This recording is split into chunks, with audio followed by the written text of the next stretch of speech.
In our last video, we talked about the process of change, and we said the action stage was the stage that required the greatest motivation. Well, what is motivation? Well, it's been defined as the direction and the intensity of effort, but let's expand on that a little bit.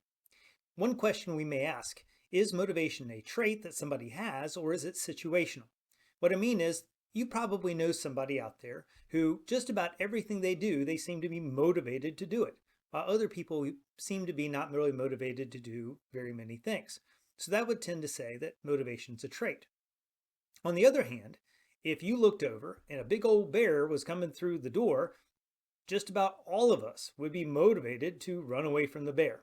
So that would tend to say that it was situational. In reality, it's a little bit of both. Let's take my friend Jerry.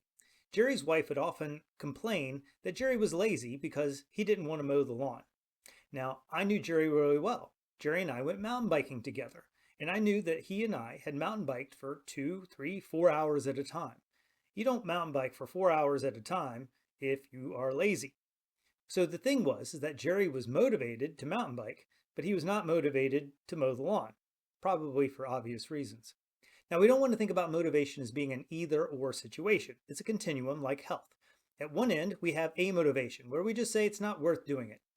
Moving up from there, we might say that it's worth doing it, but only if we get some sort of reward from some sort of external reward or that somebody is making us do it. Moving up from there, we might do an activity because we benefit from the results of that activity. On the other hand, we may also, moving up from there, be motivated by a goal in relation to that activity, sort of goal-centered type of thing. And at the very, very upper end, we might be motivated to do the activity because we like to do the activity. And so we'll look at this a little bit closer as well. In fact, we're going to look at 3 things having to do with motivation.